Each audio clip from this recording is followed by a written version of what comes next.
Welcome to Vlogmas Day 19. I originally did not plan on doing a Dance Moms video because I got burnt out of the game. I don't enjoy playing the game at all anymore. But somebody commented, okay, let me get the comment. I'm going to read the comment too. I found this comment interesting to me too. The comment said, this was nice, but when you were talking over it, I couldn't hear you. And I don't know how to be a coach now. Technically, you didn't know how to be a coach in the first place, or else you wouldn't have been watching the video.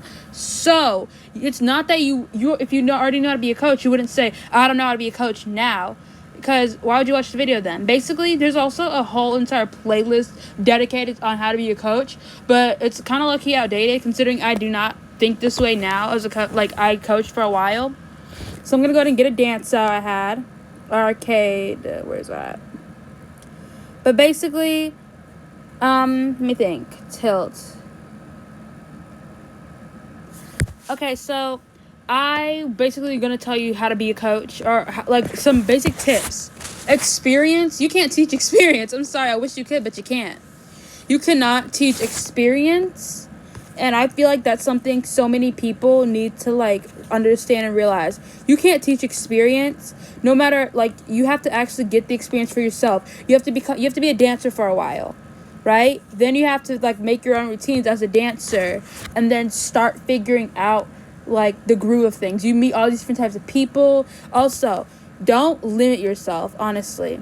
Don't limit yourself in the things that you can and can't do. If you can't backpack, but you know how to make a good, I can't backpack very well, but I know how to make a very good routine with backpacking. And so I make routines like that. But if you dance or work with one type of dancer and one specific style, it shows you have your limits, and that you probably shouldn't be a coach if you aren't afraid to test the waters. And if all your dances can all have a similar theme or whatever, but if you don't have a story, then there's no point in trying to make a routine. Being a coach is a big part of compromise, working with others, being mature enough to handle because sometimes your dancers are gonna have drama, and if you can't handle it, you can't be a coach. You have to be able to be firm. You have to be able to tell the truth. You can't sugarcoat things when you're a coach. I know a lot of people want to try and be the nice, fun coach everybody wants, but you can't sugarcoat things when you're a coach. You really, truly can't. And so that's something I feel like a lot of people really need to know, is that when you're going to be a coach, you can't always be the fun and nice coach you want to be. If you have a routine and you have a vision, you need a dancer that's going to perfect that vision that you have, and absolutely make your vision come to life in the game. That's what you need. You do need patience. You need patience. You can work on patience. You have to have a lot of patience with a lot of certain dancers, purely because a lot of them are get annoying. They will get annoying. And a lot of the time, if you're confident, you have to be confident in your choreography as well, and confident in what you know and your skill.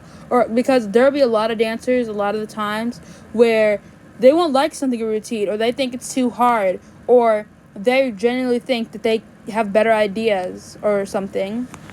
And it's you need to learn to compromise. Sometimes you guys can work together. But if they're being rude about it, stand on you have to stand on business, bro. You have to be firm. You can't just be oh, well, you don't like it, so I guess we'll change it. If it's the choreography, if it fits the vision, if it fits towards what you're working towards, don't change it all because somebody doesn't like the fact that they have to put an effort or work into what they're doing. Like I said before, experience. You can't teach experience. You actually do have to, you have to get that experience in as well. Also, when making a routine, I don't know who needs to actually hear this, but when you're making a routine, I'm going to show you what not to do. Don't do a turn, right? But don't do a turn and then try and move around. Also, if you're going to do your moves, let me go down. You got to connect the moves. You can't do a Valdez or something, then stop all because you want to incorporate a cute move. No. I'm going to show you. Hold on. Let me get my poses out real quick. Laying pose. Okay, let's see. It's laying pose 3.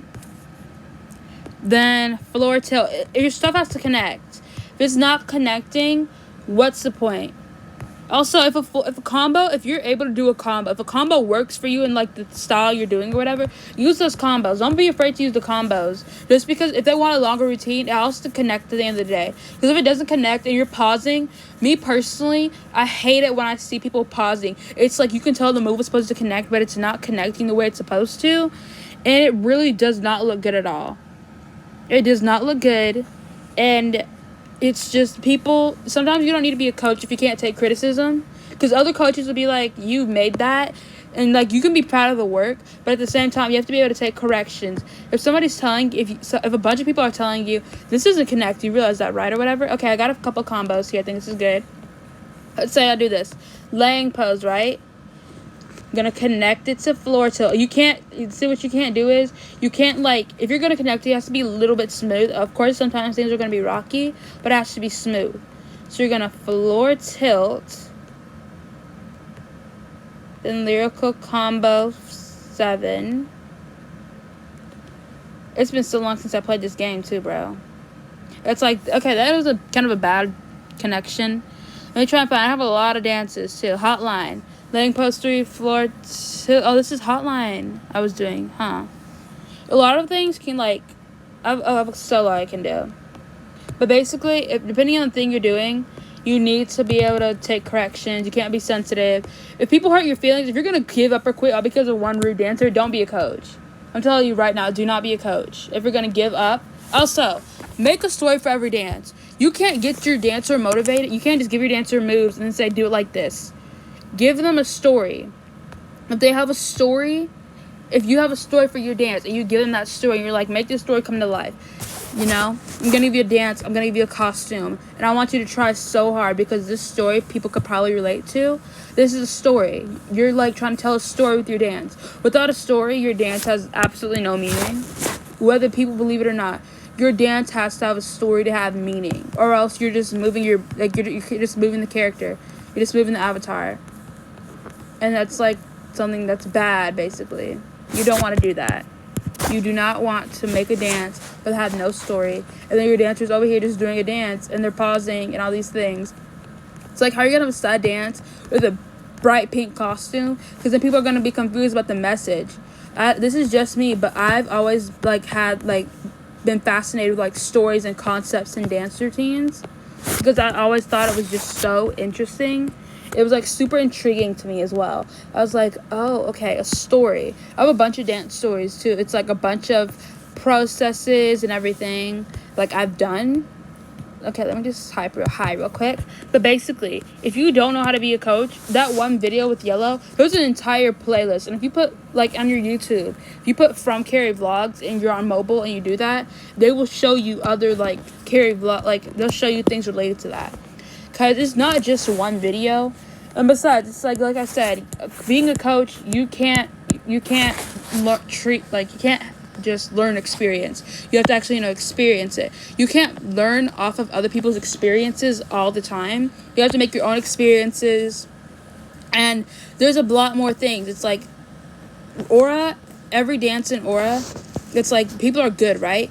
A lot of times I prefer working with backpacking dancers because I have a larger field and I don't feel like I have to limit like my skill as a choreographer, and like I just feel like I don't have to like limit the skill, because when you're like trying to do a 10 slot dance with somebody who can't backpack, it's not really enjoyable.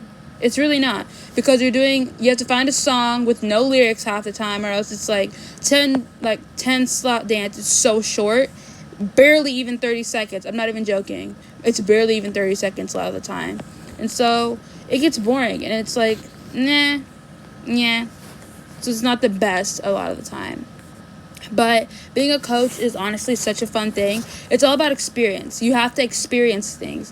It's like, don't call yourself a coach or a choreographer until you've coached a lot of different types of dancers, made a lot of routines, and you really honestly, when you're making a routine, you join a private server and you just work, sometimes for hours even. You gotta work for it, bro. If you don't work for it, you can't say you work the hardest out of everybody. And genuinely, so many coaches have different styles, and you have to figure out what style works for you. You can't go off of somebody else's coaching style and try and claim that one on your own, because then when it doesn't fit, you can't blame the coach you tried to learn from. Like, you can't try and adapt their style and expect it to work for you, because that's their own personal style. That's the style that works for them. Your coaching style won't work for everybody. Like, it won't work for everybody. It might not work for you. You have to work with what you know, and you have to constantly want to learn. And honestly, you can't really like say you've improved or anything if you're making a routine the first time you started coaching, and then you're making then like after you're coaching, for a while, you see no change, no like what's growth in your routines, you can't say that you can like see growth and see improvement from where you started and like honestly give yourself good critiques. I'm genuinely concerned for you. I'm genuinely concerned because improving means looking back at your old work and realizing how far you've come and realizing what mistakes you've made in the past and how you can like learn from those and get better from them. That's like what it like that's a lot of what being a coach was, because when I started out, the amount of combos I didn't use anything else but combos because I was afraid to use anything else. Now it's all combos all day every day. Not all combos, but it's like mixture of everything. I learned to be more versatile and I'm so grateful. So grateful for that. But that's it. That is how to be a coach. That's basically all you need to know, really. Now, I might bring back the oral videos, but it's going to take a really strong motivation. And I don't know if I got that, bro. But that's all for how to be a coach. Redid. I might delete that old video or just, like, put it on unlisted because that was terrible. But that's it. If you guys know this video, like, subscribe, comment. I will see you in the next one.